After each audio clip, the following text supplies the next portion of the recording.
This is Toledo Symphony Lab, a behind-the-scenes look at the world of classical music from WGTE Public Media and your Toledo Symphony.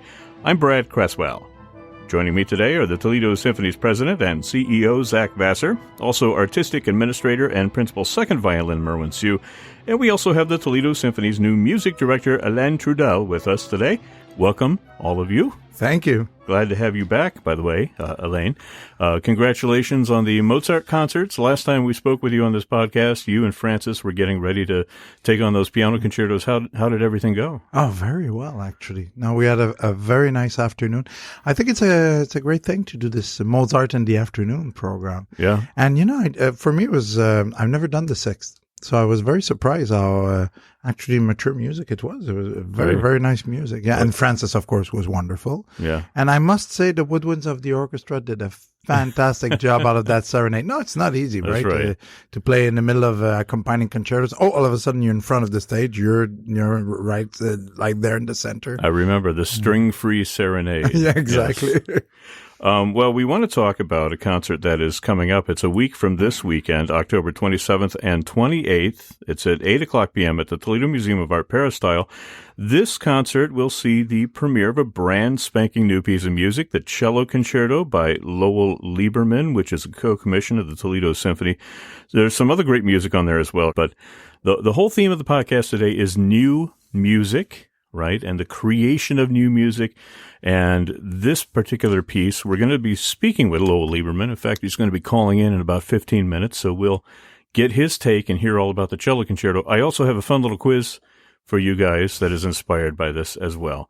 But first, let's just talk about new music to begin with. Now, all three of you are involved in programming, right? And you all have your finger on the pulse of, what the audience wants to hear and perhaps what the audience should hear and what the audience doesn't know they want to hear yet, right? These are questions that are before you all the time. Maybe we'll start with you, Alain, because you can talk from three different points of view. You're a performer as a trombonist. You are a conductor, obviously, and you're also a composer, which I don't know that everybody knows that. Well, it's maybe it's not a bad thing. But no, seriously.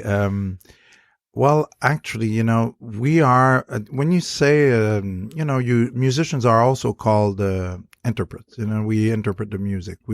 So the side of interpretation, that's kind of translation, is kind of important in that, because what we do as musicians is that we take the music that's written on a piece of paper, it goes from the emotion and also, everything that the composer have inside of them. They have to find a code to write it, to transmit it to somebody else, to share it.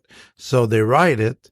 So it goes from them to this code. Then as a conductor, as a musician, you have to, again, take the code, take the code and get in, I don't know, how could I say, inside of you, get that music, get the intention, and then translate it to the people who actually don't read music, people in the audience, most of the people they're musician, right? It's like you digest it and then you, right? Yeah. In French we say imprégné. It has to be like, you cannot say impressed on you, but it really has to be a part of you. Yeah. But I think Zach didn't think that was the best choice of words.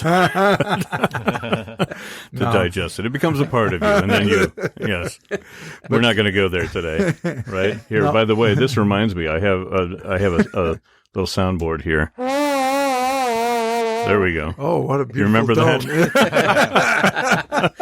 I was expecting something a little more gastrointestinal after that discussion. Yeah. I think that's good,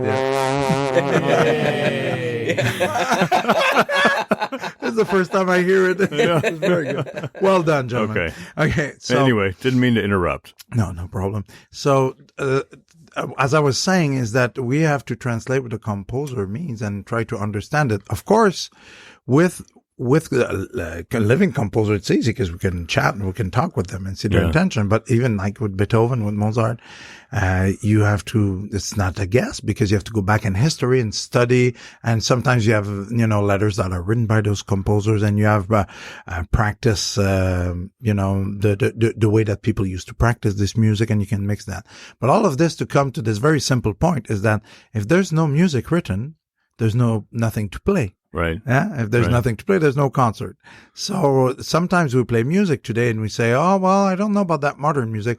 Well, Mozart was modern at some point and Beethoven was modern, So Oh, yeah. there's of course, many different, schools, because it's like it used to be one road and then there was a fork and then another fork. And then we have many different ways of music and influences from other music, from jazz, from pop, from just folk music. Before it was just folk music. Now there's so many different kinds of folk music that it's influencing the classical music.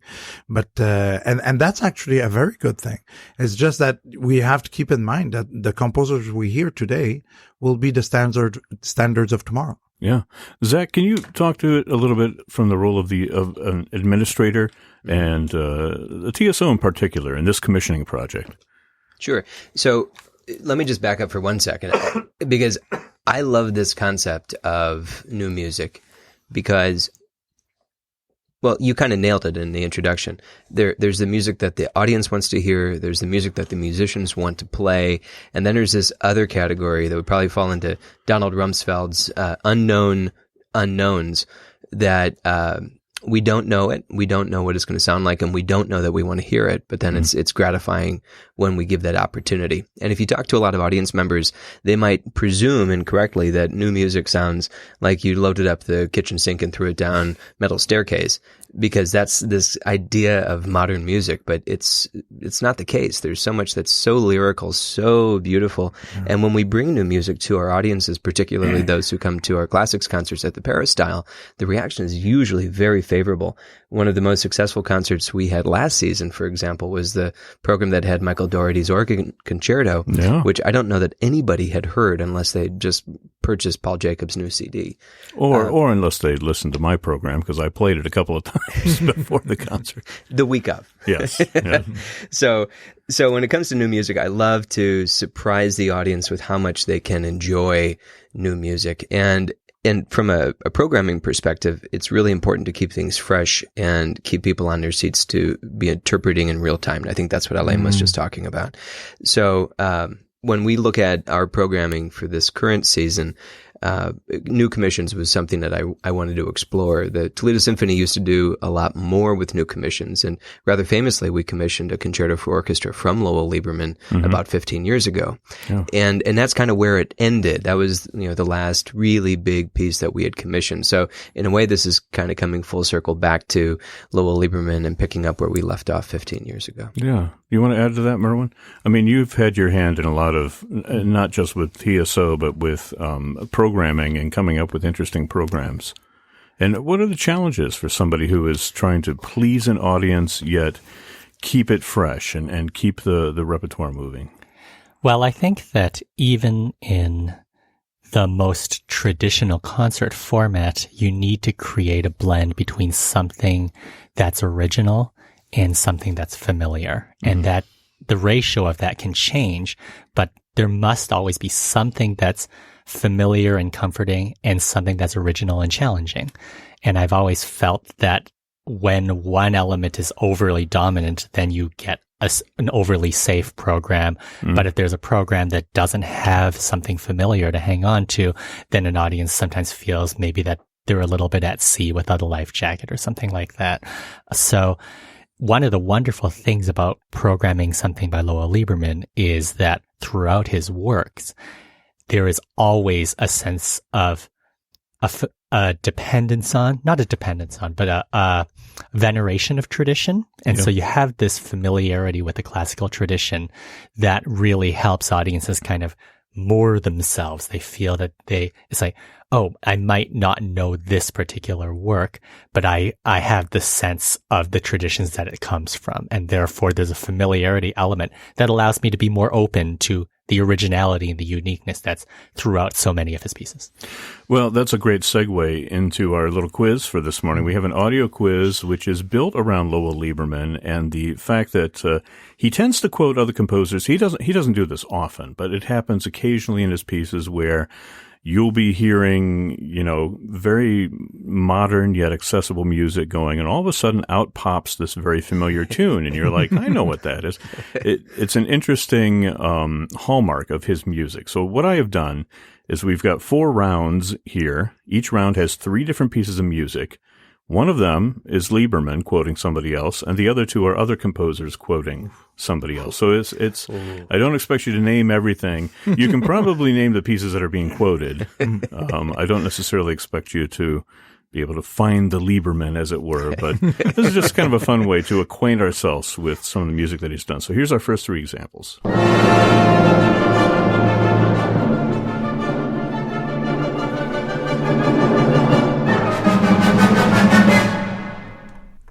Okay, not quite Beethoven.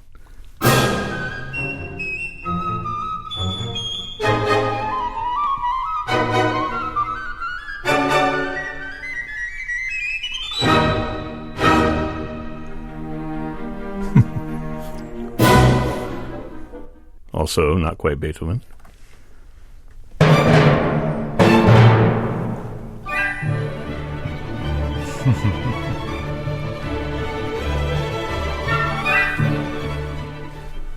So 3 examples. Anybody have want to venture? Well, I a guess? know this one. You know, I think Merwin? The Lieberman is the second Yeah. one. The second one, Piccolo Concerto. Yeah. The first one was Michael Tippett's Symphony No. 3, which after an hour or 2 of lots of atonality, all of a sudden you have, the 4th movement of Beethoven Ninth Symphony. And the last piece is by a composer named Carter Pan. It's called Slalom. For some reason, he begins with that Ninth Symphony timpani riff. Right? That's awful. Wow. We've played Slalom. Yeah. Well, okay. One point goes to Merwin. But here's our second round.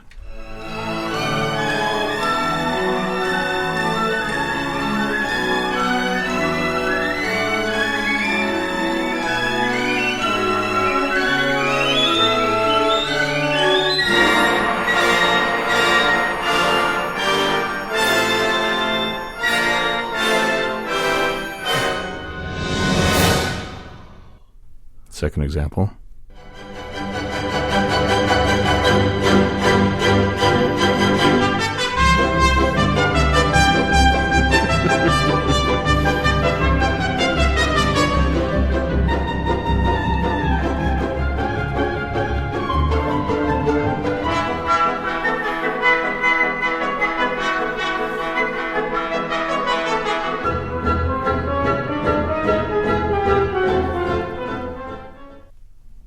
You might get this one.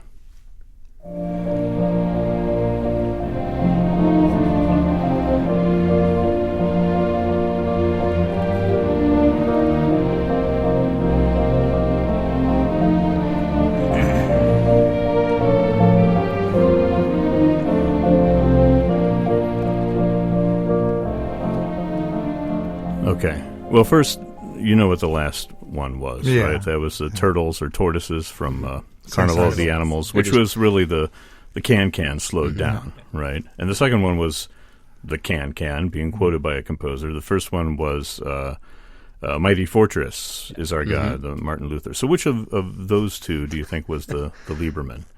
Luther or Offenbach? Quote. You have a 50-50 chance. Merwin, you're already a step ahead. You have nothing to lose. The second one sounds so much like Deranged Shostakovich that it was Shostakovich. Really happy. So so the first one must have been the Lieberman. First one was Lieberman. Yeah. That was actually his variations on a theme of Mozart, the orchestral version. But we heard in there that little quote. There are a few different quotes that worked their way into that piece. Yeah. The second one was Shostakovich from his film score to The New Babylon. Yeah. He quotes that can in there. Okay, well, Merwin is 2 for 2. Here's our next round.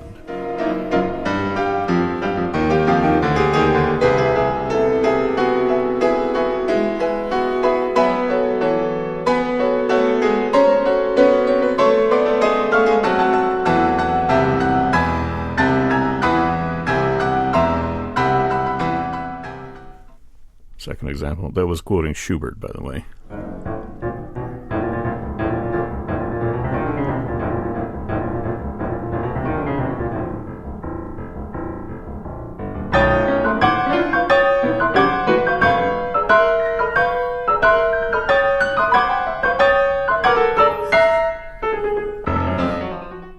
quoting T for two. Mm-hmm.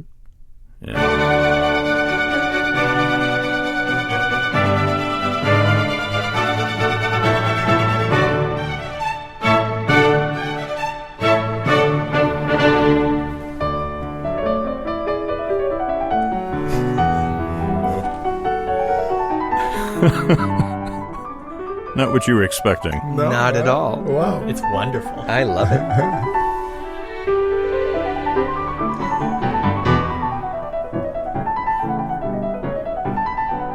We had a conversation about this when we talked about the Mozart concertos, that coronation concerto leaves out about 40% of the left hand. Mm-hmm.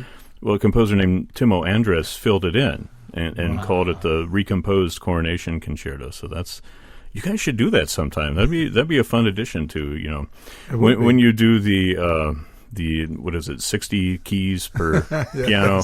We Festival of 88, which has now been revised to 60. Yeah, festival of somewhere between 60 and 88. But we'd use some fuzzy math in there. The first piece was Schubert, and it was the Military March. Mm-hmm. So somebody's paraphrase of that. And the second one was T for two, if you remember. So again, down to a 50-50 chance here. Merwin, you want to give it a shot? Go for the hat trick. Go for the hat trick. Hockey season has started. The second one sounded more like Lieberman to me. That's right. That was his sonata for two pianos. Oh, cool. The first one was the original version of Stravinsky's Circus Polka for the piano, where he uses the Military March. I would not have recognized the Stravinsky. Yeah. Here's our last round. Oh, there's the phone. Maybe we should ask Lowell if he can tell us which one of these. Good idea. Let's hold on. Hello, this is Brad. Wow. Hi there. We're expecting your call. If you can hang on a second, I'm going to patch you through our board so we can all talk. Are you there? I can hear you. Oh, nice. Perfect. Okay, great. We were right in the middle of playing an audio quiz, actually, called Find the Lieberman, where I was playing three different pieces of music by different composers where they quote other composers, and yours was one of them, and everybody had to guess which one was yours. Aw. And we were just on the fourth round, actually. That's cute. Lowell, this is Zach. Would you like to participate? Maybe you can tell us which one it is. I might not be able to. That would be embarrassing, wouldn't it?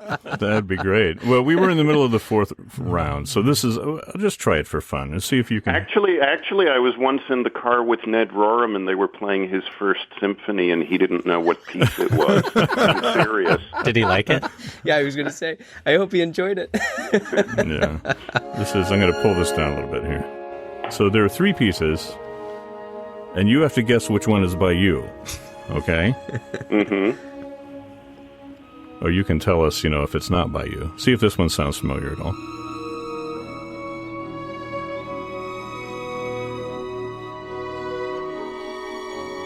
Well, that's definitely not by me, and I'm trying to figure out what it is.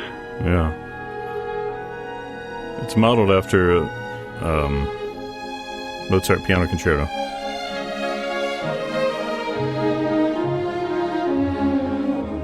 Huh. Yeah. Is that Schnitke or something? No, It's a good guess. it's Flute Concerto by Kevin Putz, actually. Oh, okay. Now, here's one. See if this one is by you.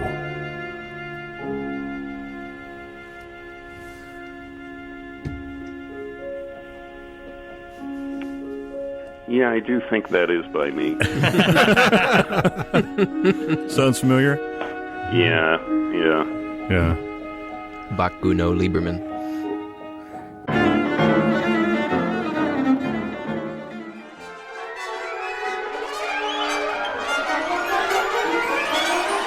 This one is also by Kevin Putz. Why am I in a put sandwich? Just the luck of the draw, I guess. But here he's quoting Beethoven 7. Right. It's a piece called Inspiring Beethoven. Yeah, we also played...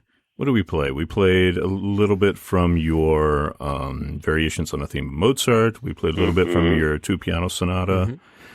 The piccolo. Piccolo concerto. And the Piccolo Concerto. Yeah. Okay. What All do I the- quote in the two piano sonata? There's just a little bit of T for two. Oh, right. Oh, Yeah. you know what? Most people miss that, actually, which I find really weird. Yeah. Can I ask you what inspired you to do that? You don't do it all the time. You don't do it very often, but when you do, it's really explicit when you make these little quotes. Yeah, when I do, it's just like a musical pun. If I'm working with materials that have the same intervals or close to the quote, then I'll sometimes quote it as a pun. Yeah. Well, it's great. I mean, listening to it this morning, it really caught our ear. And it's something that, people that are listening to it for the first time can sort of hang their ear on as they get used to the rest of the piece. Well, Van Gogh could hang his ear on it. Oh.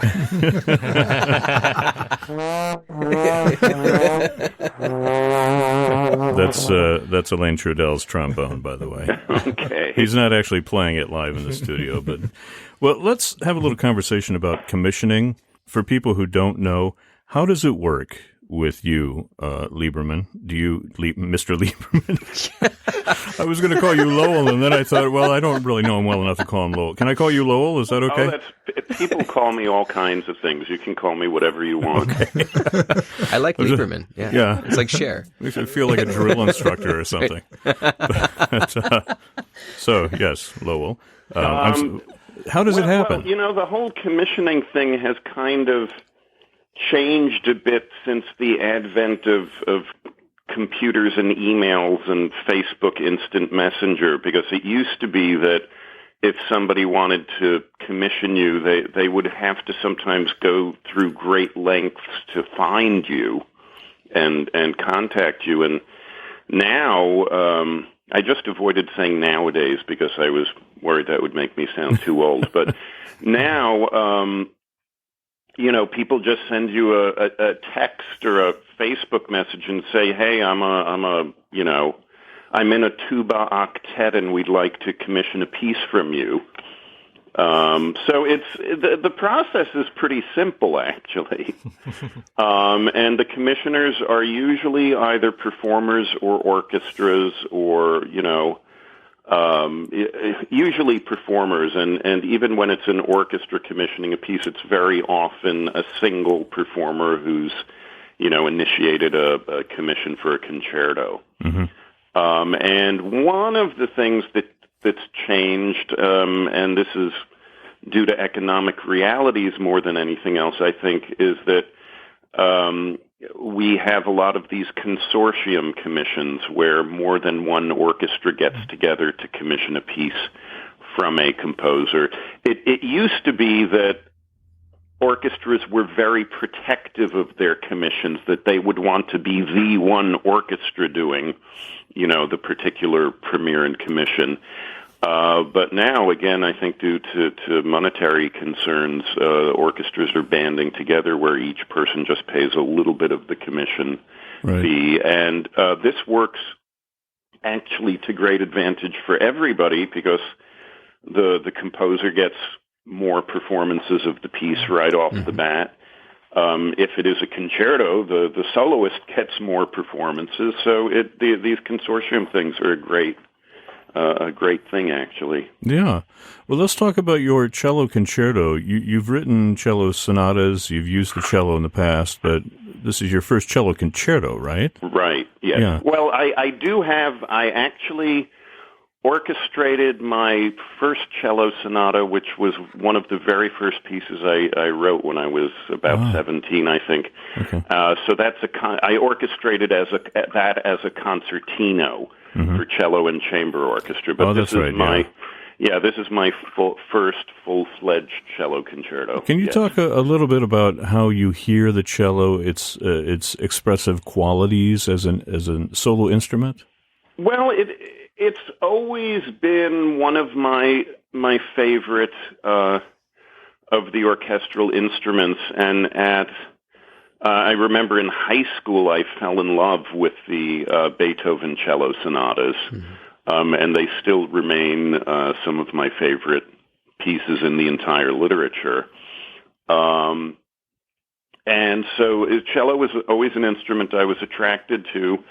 This was the first opportunity I had to write a cello concerto because I do make my living as a composer, which means that, I need to write what people are going to commission.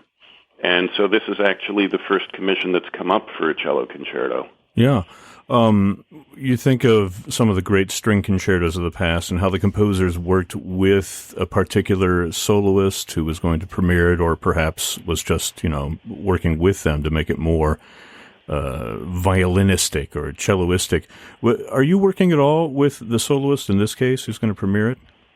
Well, I did what I do with any concerto or solo commission is I tell the performer, leave me alone until the piece is finished, and then we'll get together and go through it and, see if there are any changes or anything. Right. And that's exactly what I did with Julian. I wrote the piece. We went through it, of course. I am not a cellist or indeed a string player of any kind.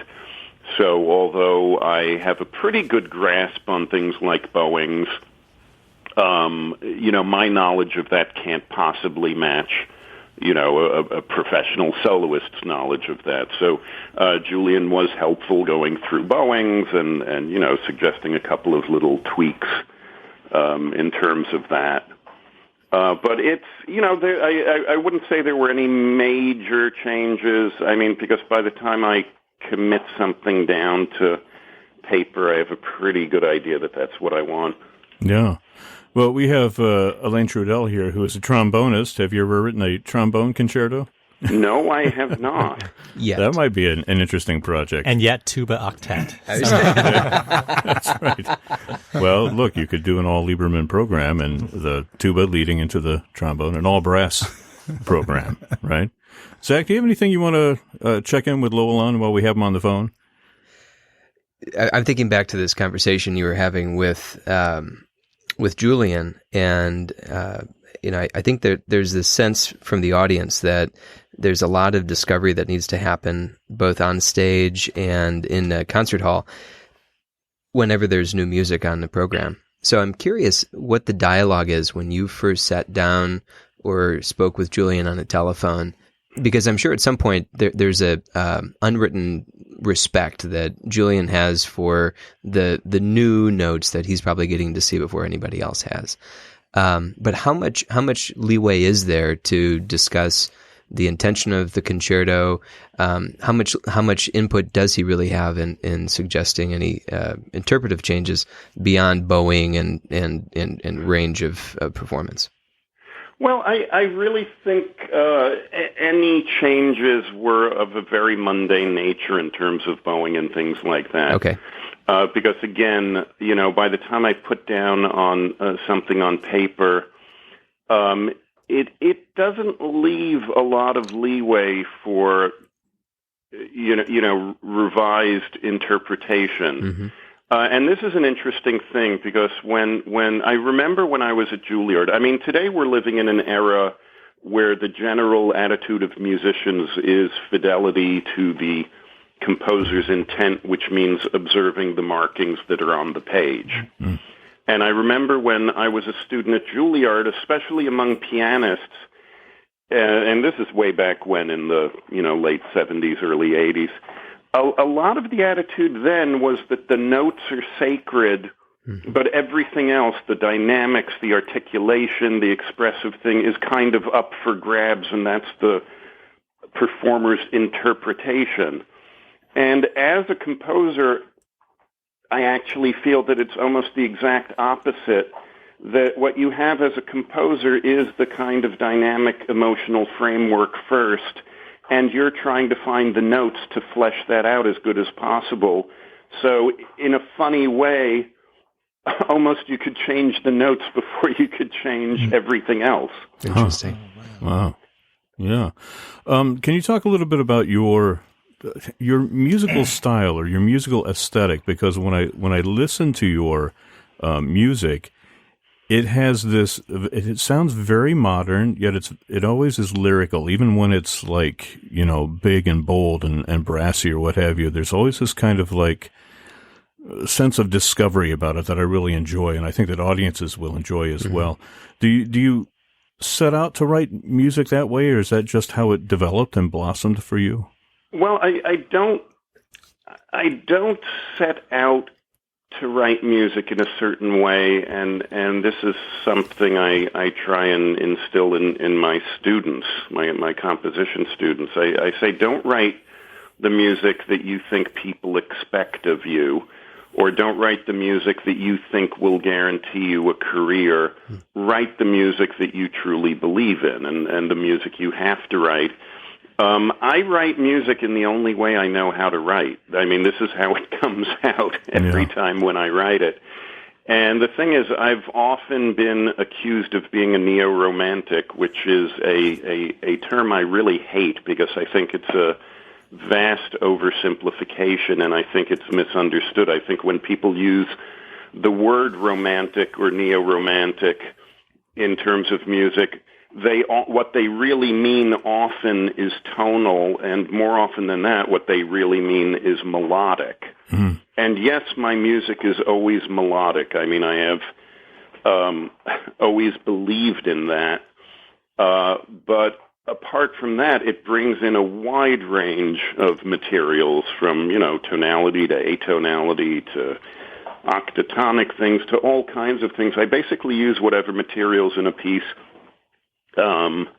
I feel is right for the piece, and that comes kind of organically out of the materials I'm working with.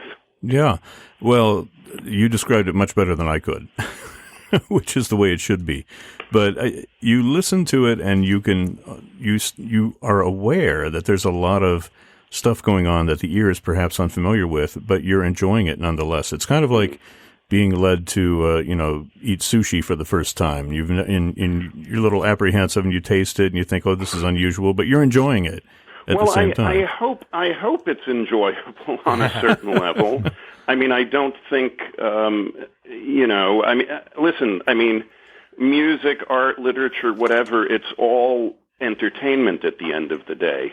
Right. And I don't mean that, it should appeal to the lowest common denominator. I mean, that's why this is art, that it's hopefully a little more rarefied than some kind of mass market commercial thing. Right. But to me, any kind of art is a form of communication. And to me, it's the artist's duty that no matter how complicated the thing he's communicating is, it's his job to communicate it as clearly as possible. Yeah. We've been speaking with composer Lowell Lieberman, whose cello concerto has its premiere October 27th and 28th. And are you coming out, Lowell, for the premiere? Oh, of course. Yeah, great. Well, we look forward to seeing you. And I want to thank you for spending some time this morning. Is there anything else you want to say to our audience before we turn it over? Not really. I mean, it's I'm always asked to explain my music or talk about the music before it's performed, and I usually have absolutely nothing to say because I believe that the piece should communicate on its own terms and should be kind of self-contained in that way. And I kind of feel like I don't really like program notes because I think it's like, giving away the ending of a movie before you watch it. Yeah. Maybe you should have the pre-concert lecture after the concert instead. Post-concert lecture. Yeah. Lowell, is there a point in the concerto then, if not anything programmatic, is there a point that you're excited to hear? Is there a unique combination of instruments or something you're really proud of that you'll be sitting back with a smile on your face for? I'm just excited to hear the whole thing. Yeah. That's always an exciting moment for a composer. People ask me, are you ever surprised by what you hear at a first rehearsal or something? And I say, well, no, because if I didn't know what it would sound like, I wouldn't have written it down. But still, there is that wonderful feeling of actually hearing the sounds in real time and in real air. Yeah. Should we keep our ears peeled for any musical quotes from other composers? No, okay. There are none. At least no intentional ones. Maybe is there a cadenza that the cellist can insert a few of his own? No. There is a cadenza actually right at the beginning of the concerto.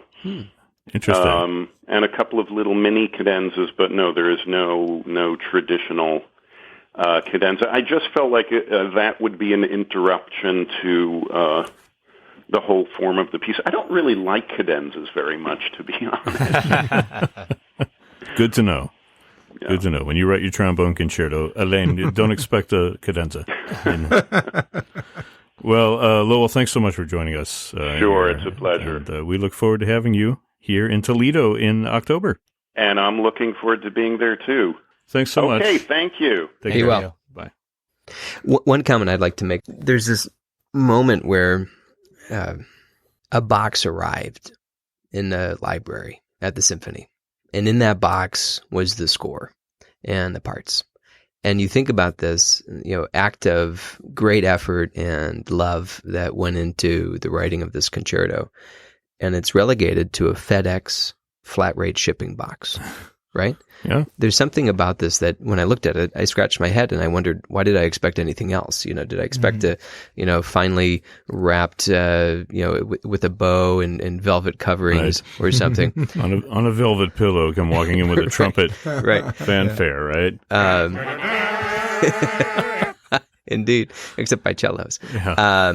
But then when you open the box and you look at it and you see on the title page, Lieberman Cello Concerto, I was so excited. There's a sense of the unknown and you flip through it and you can look at some of the notes and you can think of what the melodies might sound like. But there's just this sense of untapped discovery that is yet to come. Yeah. And that was really exciting for me. I think I did a little dance in the library when I was handling the score for the first time. One of the really amazing things about Lowell's music is that when you open it up, it actually has an opus number. And I can't remember the last time I've seen a 21st century score with an opus number. And it happens to be opus 132. And I'm sure that a late Beethoven string quartet did not necessarily inform this particular cello concerto, but there are certain opus numbers that for some reason just stick in my head as fairly sacred ones, and opus 132 happens to be one of them. The Beethoven string quartet. Yeah. It's funny that you mentioned that. I forgot the opus number, but I remember having the same Beethoven alignment. Yeah. There's an opus number on a 21st century score. Alain, you don't use opus numbers, do you? No, I don't. I can't. Do you use Kerschel's? But I can't think of a composer who uses opus numbers now. No, very often you just write the year that you wrote it in. Yeah. Right. Well, before we let it go, if we have time for this, Alain, I wonder if you could talk just a little bit about the Shostakovich 10th Symphony, because that's also on the program. You're not conducting, obviously, but you have conducted this piece in the past. So maybe give us a little insight into that. Well, it is one of my favorite symphonies. It's, I think it's Shostakovich's greatest symphony. It comes right after the war, the Second World War. And also, if you bring yourself back to that era in the Soviet Union where Stalin had decision making of life or death, and of course, a career or not. I mean, if composer is dead, then you don't write so much music. But but it was written. It came out the year after the year Stalin died. Yeah. And one funny, well, not funny, that curious thing that happened is that Prokofiev died the same day, right? As Stalin. And Stalin was all over the Pravda, and Prokofiev was in page, I don't know, 17 or 27 or something. But, the real creators, they live on after that. And Shostakovich this piece is, by a sense of proportion, might sound a little bit bizarre. It's a first movement that's like 27 minutes long. Second movement is 4 minutes long. Yeah. And then you go into some kind of, valse-like, and then you have a finale. Now, what's really interesting about this piece is that second movement is actually a portrait of Stalin. So it is of immense violence, but it's very short. Yeah. But it's and during that portrait, you hear the beginning of something that goes Re, mi, do, si. And of course, there are the initial of the SCH in German notes, which is Dmitri Shostakovich. It's the first symphonic piece that he put his initials on. It's like if you feel that now I can live again, the dictator is dead, and we can start living again, and we can start owning who we are. There's one more little, and also the symphony finishes like that. Pa, pa, pa, pa, pa, pa, pa, pa, pa, pa. It repeats. It's like a little assertion of self saying, yes, now we can live in the open. It was very, very, very dramatic for all those composers, creators. You couldn't have a Lieberman on the phone talking about his music, Right. They basically were almost closet composer for the real music. And the music that was like more fanfare and celebrating the regime, that you could play.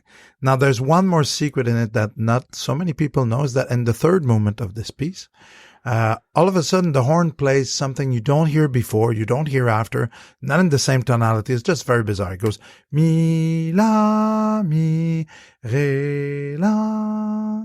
Just this, and then again and again, and it has nothing to do with what you heard for the first, half hour.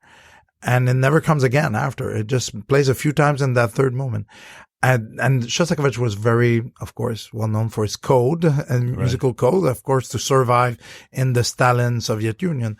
But it was also in his private life. Like this Mila Mirela is, sorry, they're French, no, but if you take the notes and you decipher the note, it's the name Elmira.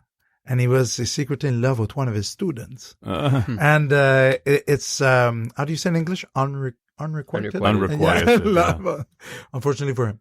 But think of all the music we wouldn't have without unrequited love. Exactly. Right? But this is something he wanted to keep for him. But in this, you hear E, and so in German it's also E, mi, E, and then la, just the L, mi, the note E, but in French, re also, and a in German, Elmira. Yeah. So it was a way to hide that, as you hear, like for example in Berg Lyric Suite, is the same. But what's interesting is that at the end of the movement, you have moving further away the Elmira with the horn and the pum, pum, pum, pum, which is Shostakovich. And they start kind of close and they move away and move away and move away. So it's kind of a slice of his life story there that you have. Is very autobiographical. Interesting. This music. So when we listen to it, yes, the music is important, but as Lieberman said, is you could change the note, but the intention is what's important. So in this music, if you can listen as much to the intention and to the suffering in that first moment you hear, but finally a glimpse of liberty, ever so short it was. Yeah. Well, we could have made this a 2-part episode today because we have so many things to talk about in this area, and maybe we'll pick it up again sometime in the future. But that's about all the time that we have today. I want to thank my regular guests, Zach Vassar and Merwin Siu, and also thanks to the Toledo Symphony's new music director, Alain Trudel, for joining us today. We look forward to having you back again. Toledo Symphony Lab is generously underwritten by a gift from the estate of Barbara Garwood and is a production of WGTE Public Media in collaboration with our sponsor, the Toledo Symphony. You can download episodes of this program as a podcast by going to our website at wgte.org. Don't forget the concert featuring the Lowell Lieberman Cello Concerto. It's the world premiere. That's happening a week from this weekend. It's October 27th and 28th at 8 o'clock p.m. at the Toledo Museum of Art Peristyle. Also on the program, Shostakovich Symphony No. 10. And you can pick up your tickets at toledosymphony.com, or you can call the box office, and that phone number is 419-246-8000. Remember, you can also check out all the upcoming events at the Symphony by visiting their website at toledosymphony.com and through their various social media outlets, Facebook and Instagram and Twitter. I'm Brad Cresswell. You have been listening to Toledo Symphony Lab here on your public radio station, FM 91.